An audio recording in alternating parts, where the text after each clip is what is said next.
ஆரி work blouse எப்படி cut பண்றதுங்கிறத பார்க்கலாம். அதுக்கு முன்னாடி நம்ம லைனிங்ல மார்க் பண்றதா இருந்தா இந்த மாதிரி ஸ்டெப்ல தான் நம்ம மார்க் பண்ணுவோம். ஆனா நான் பேட்டர்ன் மேக்கிங் வச்சு எவ்வளவு லைனிங் வந்து எனக்கு சேவ் ஆகுதுங்கிறத பாருங்க. நம்ம பேட்டர்ன் மேக்கிங் வச்சு கட் பண்ணும்போது நம்மளுக்கு வந்து லைனிங் நிறைய சேவ் ஆகும். உங்களுக்கு இந்த மாதிரி பேட்டர்ன் மேக்கிங் உங்க சைஸ்க்கு கஸ்டமைஸ் பண்ணி வேணும்னா எனக்கு டிஎம் பண்ணுங்க. எங்ககிட்ட 3 dot blouse, 1 dot blouse, princess cut blouse 3மே அவைலபிளா இருக்கு. உங்களுக்கு வேணும்னா டிஎம் பண்ணுங்க. இப்ப நம்ம கட் பண்றது வந்து 1 dot blouse. Pattern making use பண்றது மூலமா எவ்வளவு சேவ் ஆகுதுன்றது பாருங்க. நான் உங்களுக்கு டேப் வச்சு மெஷர் பண்ணி காட்டுறேன். எனக்கு 1 டாட் பிளவுஸ்க்கு 77 சென்டிமீட்டர் தான் தேவைப்பட்டிருக்கு. நீங்களும் பேட்டர்ன் மேக்கிங் ஷீட் வச்சு ட்ரை பண்ணி பாருங்க. என்னோட லைனிங்க நான் மெயின் ஃபேப்ரிக் மேல வைக்கிறேன். டிசைனுக்கு ஏத்த மாதிரி சென்டரா நான் அடிச்சுட்டு சென்டர்ல கொண்டு போய் நான் லைனிங் வச்சுக்கிறேன். கீழே ஸ்டிச் பண்றதுக்கு ஒரு 1/2 இன்ச் கொடுத்துட்டு சென்டரா வச்சுக்கோங்க. டிசைனுக்கு ஏத்த மாதிரி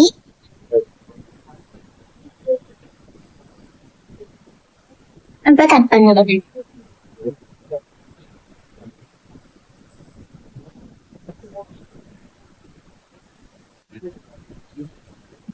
சென்டர்ல ஒரு மார்க் கொடுத்துக்கோங்க. இதே மாதிரி இன்னொரு கையோட பார்ட்டே வச்சுக்கோங்க. அதே மாதிரி கீழே வந்து ஸ்டிச் பண்றதுக்கு 1/2 இன்ச்க்கு ஸ்பேஸ் விட்டுட்டு சென்டரா டிசைன் வருதான்னு பாத்துக்கோங்க. சென்டர்ல கொண்டு போய் நான் லைனிங் வச்சுக்கிறேன் டிசைன் கேட்ட மாதிரி. இப்ப சைட்ல கொஞ்சம் உங்களுக்கு பத்தாம இருந்துச்சுன்னா நீங்க வந்து எக்ஸ்ட்ரா துணி அட்டாச் பண்ணி தான் ஸ்டிச் பண்ணணும்.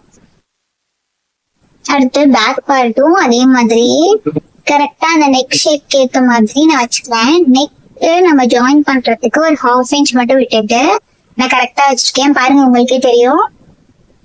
மேல ஷோல்டர் ஜாயின் பண்றதுக்கு ஒரு 1/2 இன்ச் விட்டுருங்க. நெக் ஃபுல்லா ஜாயின் பண்றதுக்கு ஒரு 1/2 இன்ச் விட்டுட்டு கரெக்டா பிளேஸ் பண்ணிக்கோ.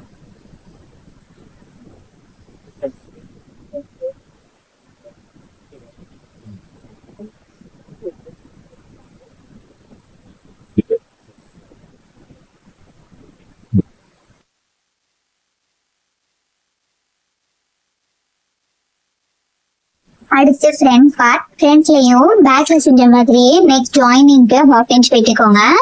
மிட்டதெல்லாம் கரெக்டா அட்ஜஸ்ட் பண்ணிக்கோங்க. ஃப்ரண்ட்ங்கிறதுனால ஓப்பன் ஸ்டிச் பண்றதுக்கு கரெக்டா விட்டுக்கோங்க. அதே மாதிரி ஷோல்டர் ஜாயினிங்க்கும் விட்டுட்டு கரெக்டா பிளேஸ் பண்ணிக்கோங்க. என்னோட ஃபிங்கர் எப்படி வைக்கணும் பாருங்க. இந்த மாதிரி கரெக்டா இருக்கான்னு பாத்துக்கோங்க.